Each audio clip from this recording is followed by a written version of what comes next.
Us now is undefeated super welterweight, who this Friday night will be taking on Vernon Brown in the main event on ShoBox, the new generation in South Dakota.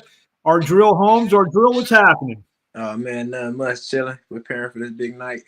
So you've had a lot of time to prepare for this big night. You've been out of the ring for a little while, and a lot of times fighters will come back, maybe take one, two soft touches. You're getting thrown right into the fire. Main event on ShoBox. Talk about that.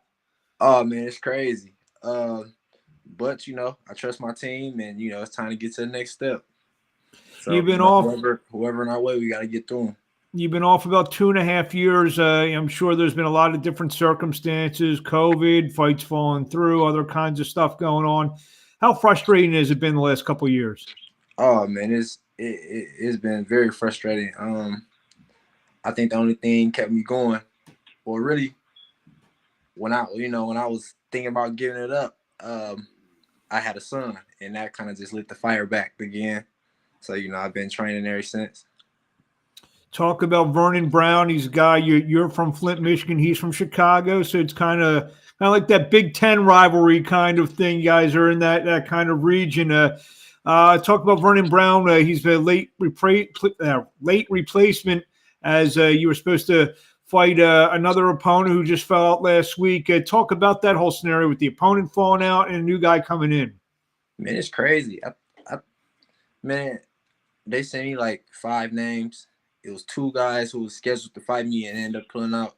So it's been crazy, man. But Vernon, from when I seen him, he seemed like he a pretty solid opponent. Come forward, look like he got some pop on him. But I think my jab gonna be the key. It's gonna open up everything. Tell the fans out there a little bit about yourself. This is basically your national television debut. Tell us a little bit about you, the amateur, when did you start fighting, that whole night. What's the story of Ardreal Holmes? Oh, well, I started fighting when I was like maybe like 10 or 11. I had uncles that was into boxing, so I just kind of want to follow under them. And I did it for like a year. It was too hard. I was getting beat up by all the kids because they was way more experienced. And I just decided to come back when I was like 15 or 16. Got real serious about it, and I ain't left the gym ever since. So I fought in like every tournament. I lost in the National Golden Gloves finals. I won USA Nationals. I was a 2016 Olympic alternate, which is a fight I thought I won. But I was an alternate for the 2016 Olympics. So yeah, but then I just decided right after that, I just decided to turn it over, go pro. I met Dave, and the rest is history. You mentioned something interesting that just made me think of another question. I used to manage a gym. You see kids come in there, and they're there for a week, 2 weeks, whatever. And like you said, then you just never see them again because boxing isn't for everyone. Yeah, you just never see them again. You are a rare case where you kind of gave it up and then you came back. But what drove you back? Man, I'll say my coach, Jason Crutchfield, drove me back. So my gym is like a community center. It's like a rec center. So I was upstairs playing basketball actually, and I just wanted to visit the old team. So I came down like, hey man, what's up? I'm talk to the fires. I'm like, hey, what's up, Jason? I'm gonna come back, right? He said, man, them boys gonna make you quit again. It was like that. I said, all right, I'm on my way, and I stayed at it. Being from Flint, Michigan, I know I've talked to you about this. It's not the biggest town in the world, but there's a lot of great athletes, a lot of great boxers. Have come from Flint. We mentioned the Durrell brothers and Clarissa, obviously doing her thing. What is it about? And there's been a lot of great basketball players that have come from Flint that played in Michigan State. I know like Morris Peterson and Mateen Cleaves, those kind of guys. What makes Flint, Michigan like such a, like I said, it's not it's not Detroit, it's not Philly or New York. What makes that such a hotbed for athletes? Man, I couldn't even tell you. Man, I couldn't even tell you. It's just a special place. That's all I can say. People are just tough. It's just different here, How much motivation you see some of these guys, whether it's the boxers, fighters, or like we mentioned, the basketball players who've gone on to the NBA, has success. As a kid growing up, you saw those guys, and they can make it. Did you have they can make it, I can make it too? Yeah, definitely. It just seemed that much realistic, Like, it just seemed, extra real now. Like, man, this dude, he's going to the same store I'm going to. I'm bumping into him in the mall or whatever the case may be. So it just made everything seem more realistic. Talk about fighting on ShoBox. Like you said, you've gone a couple years out fighting, but now you go right from that to the main event. So people are gonna get to know you big time on Friday night. Oh yeah, man, I'm just excited. It's been a long time coming, and I'm just excited about it. And look forward to a good night of boxing. A little bit about your style. What can we expect from you without giving too much away? All right, maybe expect a mean stick. That's all I can say. You mentioned your amateur career. In terms of how much of that, big amateur career has prepared you for this and maybe bigger fights going forward. I think it prepared me a lot. But amateurs, it kind of like isn't everything. Just because they got a good amateur don't really make them a good pro. But the amateurs, I think it just prepared me, like just seeing a lot of different styles. Like I done fought a guy out of every state pretty much. I did a little international competition with Team USA. So, just seeing all these different types of styles. So it's like, I don't think it's a style I haven't seen.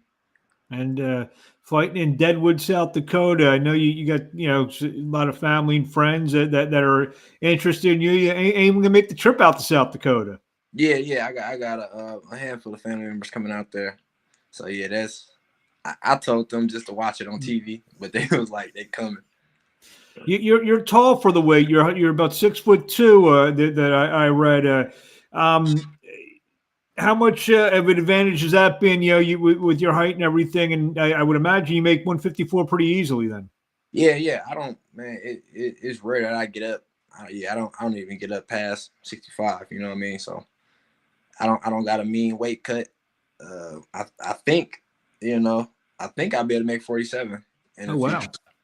So yeah, because I've been like I done fought like 52 like my whole career. Like I think I fought 140, 138, 141 like one or two times. I fought 65 just on a last minute thing, but for the most part, I've been to 52 my whole life. So. I remember. I guess Paul Williams was probably like 6'1", 6'2" at that weight. Yeah. What fighters have influenced you in your style over the years? Or maybe a guy say, "Hey, that guy's nice." I mean, who's Ardreal Holmes watch? I watch Hearns. I like Evander Holyfield. Hearns, another tall guy from Michigan. There you go. Especially Hearns, Evander Holyfield. Oh dang, who else? I can't really think off back. I like a guy named Bob Foster. My coach kind of turned me on him.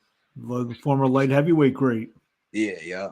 And a tall guy at that. I mean, he's one of those things. I know we've seen Mark Breland work with some tall fighters with Wilder and some other guys over the year. Is that what you look at a lot of the tall fighters for their weight? I like watching guys that I feel like I can learn from. You know what I mean? I mean, you can learn from everybody, but stuff that's gonna work for my style and my body frame. Talk with Ardreal Holmes. The last couple questions here. What do you want to tell the fans out there? I mean, you're the headline bout 9:35 this Friday night from Deadwood, South Dakota, live on ShoBox, the new generation on Showtime. A lot of fans can be seeing Ardreal Holmes for the first time. What do you want to tell them? Oh man, just appreciate you guys tuning in. It's been a long road getting here, and just stay tuned for a good night of boxing, and prepare to see me for a long time. It's funny. Every time I say you're the headline bout, you get that you get that little extra smile. It almost seems like this is kind of like a dream come true for you. Oh yeah, definitely, man. Definitely. you know, letting everybody see what you've been working on, fighting on TV, and you know, man, just getting in the mix, getting to that next level. You know, it's definitely a dream come true. What do you want to say? The fan? Where you just said the fans closed. Where do we find you on social media? My name on Facebook, Ardreal Holmes, and Ardreal Holmes on Instagram too. Just look up Bossman Holmes, and it's gonna pop right up. Bossman, where'd that nickname come from?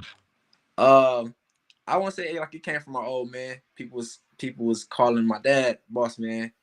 Then they began calling me Boss Man, and then I think I changed. I like when Instagram first came out, I made my name Bossman Holmes. So and I still didn't even think nothing of it. So when it was time to go pro, I think I was running, and Leon Lawson was like, hey, what y'all talking about? We was all talking about my boxing name, like what we gonna do. He was like, man, Boss Man, you gotta leave it, Boss Man. That's the money. I was like, dang, and it stuck kind of right there. There you have it. The boss man's going to try to lay down the law on Friday night when he takes on Vernon Brown in the main event on ShoBox, the new generation, live on ShoBox, 9:35 Eastern time. Definitely got to tune in. We wish you best of luck, Ardreal, and we will talk to you along the way. Man,